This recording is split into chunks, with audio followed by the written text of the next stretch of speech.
Сәлеметсіздер ме балалар? Бүгін қазақ тілін бастаймыз. 3-ші сынып. Сабақ 95 бөлім. Атақты тұлғалар. Так, балалар, сразу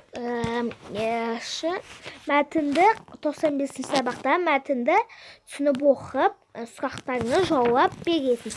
Енді 46-ші жаттығу мәтінді көркем жазуға қарайық. Балалар, осы видеоны қарайық.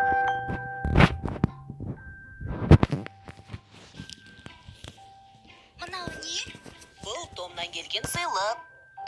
Оның ішінде не бар? Том саған тосын сый жасапты. Не екенін өзің тап.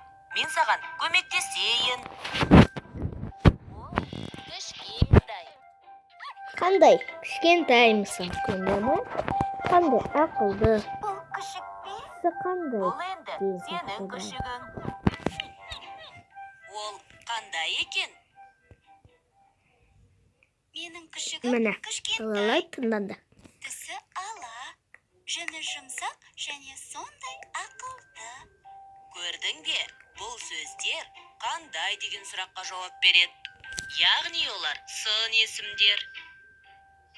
Сын есім заттың түсін, көлемін, салмағын, дәмін, пішінін білдіретін сөздер сын есім деп аталады. Сын есімдерге қандай, қай деген сұрақтар қойылады. Түсі, қызыл, сары, ақ. Көлемі мысал кіші, үлкен, ұзын. Салмағы ауыр, жеңіл. Дәмі ащы, тәтті, қышқыл. Пішіні сүйек, сопақ, домалақ. Міне балалар. Осы Сүйінбе Ағонұлы ақиық айтыс ақыны. Жасынан жырлауымен елге танылған. Ма Әуезов оны айтыс өнерінің алтын діңгегі деп атаған. Міне балалар. Көріне ме? Дескриптор сын есімді табады. Сын есімді табамыз. Жарай ма? Міне. Осыны балалар, осы қиын сөздерді түсіндірмесі. Бұл жақта қиын сөздер. Ақиық, мысалы. Ақиық сіздер не екен білесіз, әрине білмейсіз. Бұда ақиық. Ақын деген сөз сияқты, е? Асып тұрған дарын иісім, діңгек, жерге қазын, орнатқан бағына тіреу таяныш. Сүйінбе Ағонұлы кім? Сүйінбе Ағонұлы. Ақиық айтыс ақыны. Көрдіңдер ма? Айтыс өнерінің діңгегі деп кім айтты? Міне. Мырза Әуезов оны айтыс өнерінің алтын діңгегі деп атаған. Балалар түсінікті ме? Бұл жақтан сын есімді тауып шығу керек. Міне.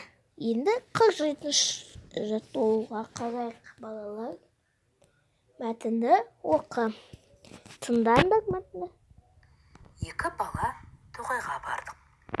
Қарағайдың түрлі өсімдіктің жұпар иісі мұрнымда жарады. Аласа бұталардың арасынан сұр торғай, көк шымшықтар пыр-пыр ұшады. Анадайда ала қанат тоқылдақтың тоқылы естіледі. Тоғай іші көңілді. Балалар, мәтін не туралы айтылған?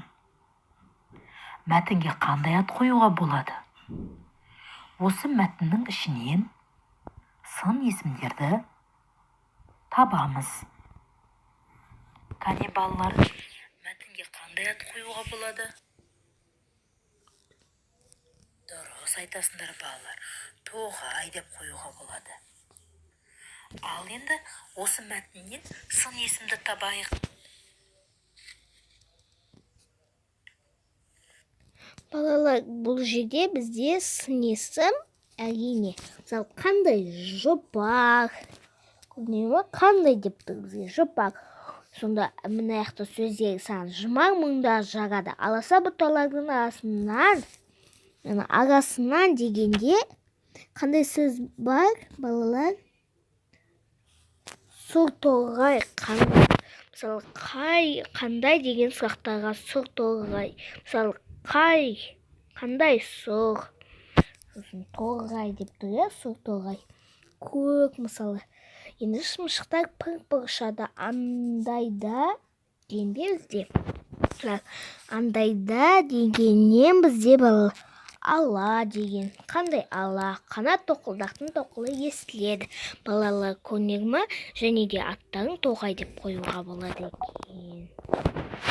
Балалар жалғастырамыз. 10 секундқа қойыңыз.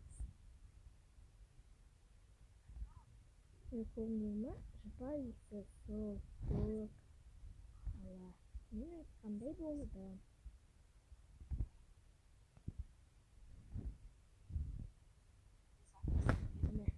Записым. Шие, пияз, алма. Кесені толтырам және де балалар. Записым мысалы. Не шие, не пияз, не алма түсі. Мысалы, шиенің түсі қандай? Қызыл мысалы түсі. Пияздың түсі, мысалы, шие қызғылт, қышқыл, домалақ дейді. Пияз. Мысалы, пияз. Бізде қандай түс екен балалар? Пияз. Сары әрине балалар. Бірақ іші ақ екен не балалар? Пияз ашы. Және де домалақ. Алма. Қандай түс? Қызыл мысалы. Алма қызыл, сары, жасыл болады екен, е?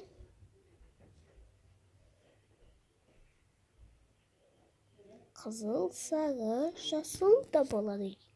Бұл осы келе тағы жасыл деген сөзді ұмытыпты. Тәтті және де домалақ балалар. Тағы 10 секундқа қойып шығайын. Міне мақал мәтел бойынша сын есімдерді қой. Әдепті бала, арлы бала. Әдепсіз бала мысалы. Әдепсіз бала, сорлы бала. Отан отанда, мысалы отан отанда. Ыстық, кітап деген қазына. Міне балалар, осы сұрақтарды осымен шығарып тесті орындайсыз. Қорытынды жарайды ма? Назарларыңызға рахмет. Сау болыңдар.